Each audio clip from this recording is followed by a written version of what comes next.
Radio, that was Calder's Revolvers. We've been jamming to them for a few minutes now. My name is Moose. You are tuned into World Viral TV, and we have got the boys from Musuji in studio right now. It's kind of on a bittersweet note. I feel like a CD release / last show is the ultimate bittersweetness. Yeah, what's up with that? It's so let's get the story on what went down. What's going down here? It's like jalapenos on a PB&J. Okay. Like you're used to it, and you get that PB&J warmth, and then a jalapeno kind of hits you. Yeah. Maybe jalapeno jelly. That's exactly what it's like. It's like a kick in the balls. Or a kick. Well. When you you'd be fined a couple bucks afterwards. Yeah, or you like get kicked in the balls and fall down while you're getting kicked in the balls. That's pleasurable. Raw sausage, strange babies, kick the balls. Final let's show. Let's get serious. Lead us up to why that decision was made. We hate each other. Yeah. No, it's not. I'm kidding. Basically, we went through one lineup change. Yeah, give him that mic. Get up, nasty close. We went through one lineup change with a guitar player about a year ago. We played our last show with Pierce Strickland in May 25th, here at Herman's. And it was our last CD of release. Last year or of this year? Of last year, yeah. And like Cuz said, it was our last CD release. And then Nate from Yerkish, the guitar player from that band, we're always good friends with him. He filled in for Pierce, and it was, going really well. And then he actually has to move back to New York City, so at the time it's kind of like, he's moving and our plans have kind of stalled, I guess. Mm-hmm. And yeah, we respect him for his decision. It's been a great run. So it's not like bitter. We're not, so we're just we understand it happens. Did it have anything to do with the two new fathers here? Yeah, I think something to do with it. Gets in the way a little bit. Well, yeah. I mean, we definitely had to step back for a good. We took like 3 months off. Yeah, because we both had babies. A month and a half apart. Yeah. Wow. Literally, I called Arnie to tell him that I was having a kid the day that he found out he was having a kid, and I didn't know it. So I called him, and I was like, man, Arnie was weird on the phone, and it was because he was in that right after shock. You find out you're going to have a kid, and there's and then like, his best friend calls to tell him that he's having a kid, and yeah. he's just like, what the fuck? It was, yeah. Wow. So it was surreal. It was, but it's amazing. But Arnie and I were talking about it. Being a father is the most amazing thing ever, and it's the most time-consuming and frustrating at times. It's not easy. So we definitely had to take a step back. Yeah, but But music is so important to us. It would never be totally gone. Sorry to cut you off, Chris. It's cool that you guys are see it the right way. And you have a good perspective on it. And do you still talk to Pierce, Lucas? Because it's your brother, right? Yeah. So he moved to Japan. I actually have 2 brothers in Japan, so I'm the only brother in this hemisphere left. But yeah, I'm in contact with him, so he's doing great. I know he's kind of jamming out there. We're all music is a part of us at this point, so it's until we're like 97 years old, we're still gonna be playing. So okay, and so you're dropping an EP. 4 songs? 4 songs, all named after colors. Correct. Yep. Tell us about the EP and tell us about the image of it, maybe, or the chakra. The chakra. Do we want to do this one in stages or what? That's a tough question. Well, the name of the album is Perspectrum, and we kind of took a different path on this album, I think, and we were wondering, what it compared to with our other music, because this was actually the first recordings with Nate playing guitar of all of our recordings, so. And then also the way we recorded was a lot of live recording, live tracking. So I really enjoyed the recording process. I definitely loved it. It's one of my favorite albums that I've ever even been a part of, let alone with Musuji. But like Arnie was saying, it was just very different. New guitar player, a new member of a band is... It's always a strange thing, you know what I mean? You know people... and then you start playing music with him. You're like, man, do I really know this guy? And you gotta get these weird. It's true. You catch eyes at weird times when you're in a band with people, and you just have all these like really strange moments. That's such an awesome way to just say it. Like, It's I can perfect relate. though, and then especially when you go on the road and you're in a van with people and you're waking up on the floor with someone, and you know, it's like you're never back to just being a friend after. No, it that. ruins You know, you. It's like a brother in a way, like a weird brother that you know so well that part of you kind of hates that person, but the rest of you loves that person. And it seems like in a band, when you have a bandmate, you get to know them so much quicker than you get to know any other human. In a way, it's kind of weird. Like, you just, after a month of being in a band with someone, you're like, oh, I know that dude. It's just weird. It's a weird way of putting it. I love it though. So what's going to happen going forward for you guys individually as far as musicians and as far as life? Who wants to go first? We're still gonna play. You know, we're still gonna jam whenever we get the chance. And we've even talked to Nate. You know, he has, you know, friends here, and so he's gonna be coming back probably annually, maybe a couple times a year. And so we want to at least, you know, try to kind of keep riding, and you know, just as, you know, keep it alive. So. Okay. Via internet, kind of cross country. I know me personally, I play in the Broadway as well, so we got shows going on, and with my brother-in-law, I might actually be getting to play some like salsa music, like salsa, reggaeton, samba kind of stuff. So that would be actually really exciting for me, just to kind of break genres a little bit. That's cool. The Broadway's blowing up too right now, right? Blowing up. I don't know. I think doing good, having good Just shows. like Yeah, I'm blowing fucking up. huge, bro. Yeah. I'm Come on. shit, bro. Check me. Where's you got my guarantee tonight, right? Yeah. Give me some free drugs.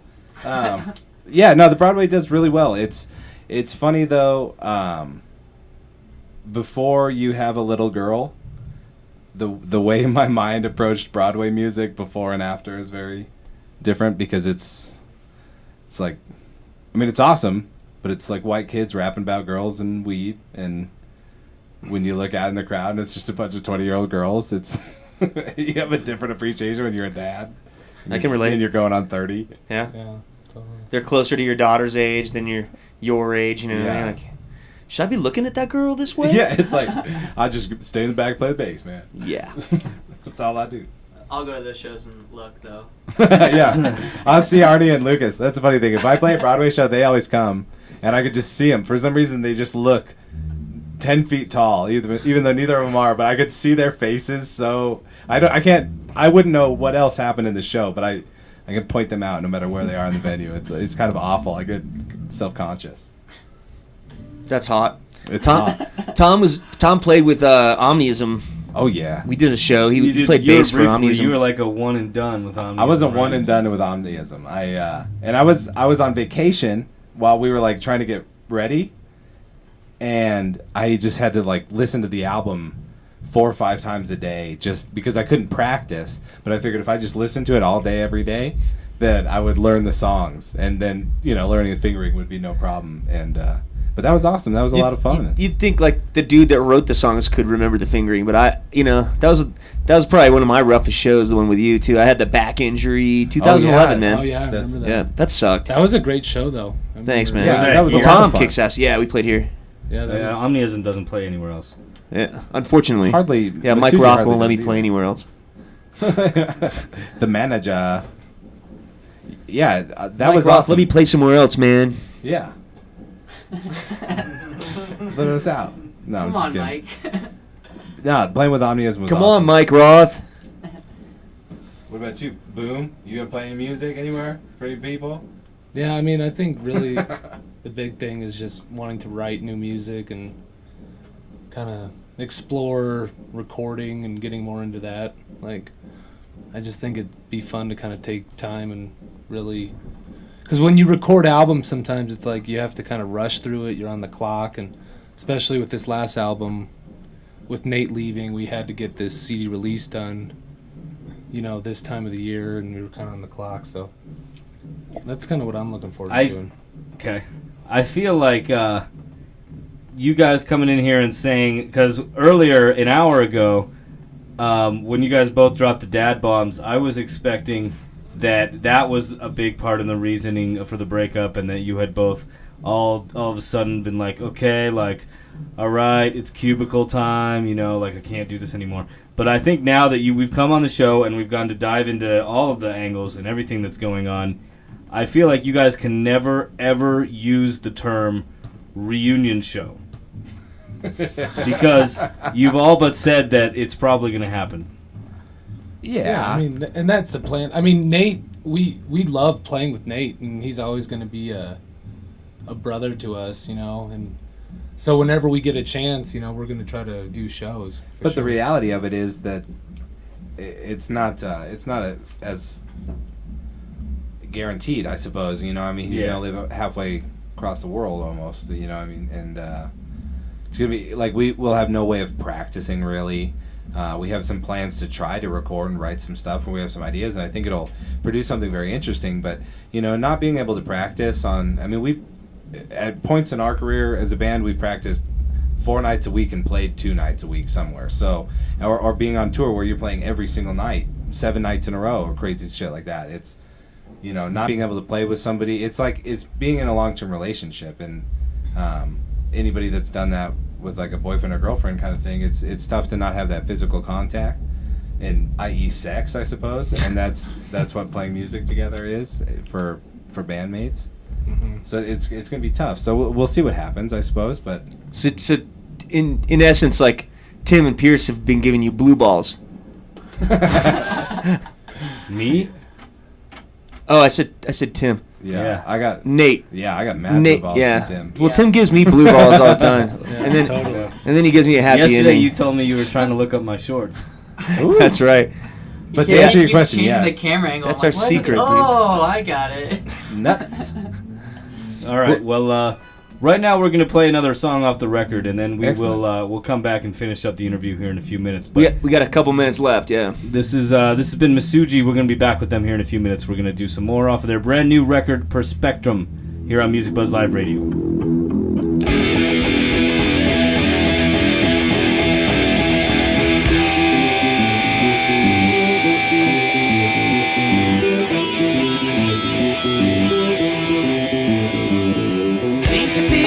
Don't make sense.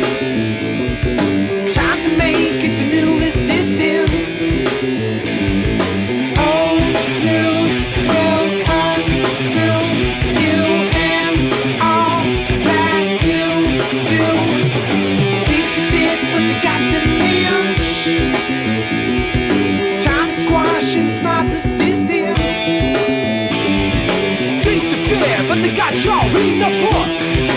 When it's time to blink and you're feeling like you're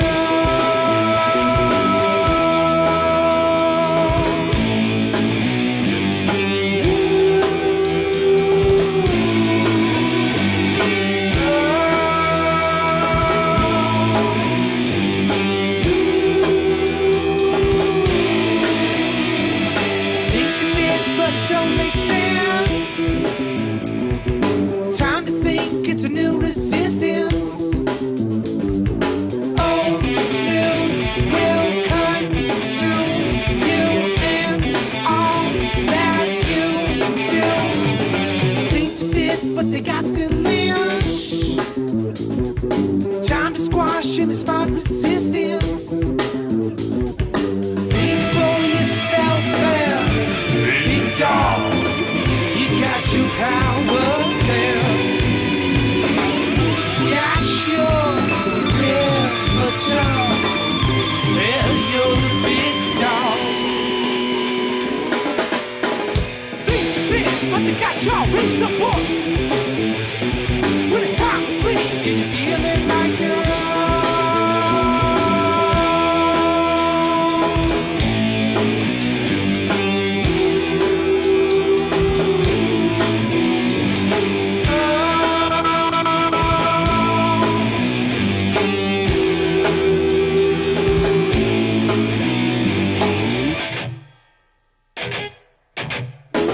which side? Take it to the left, take it to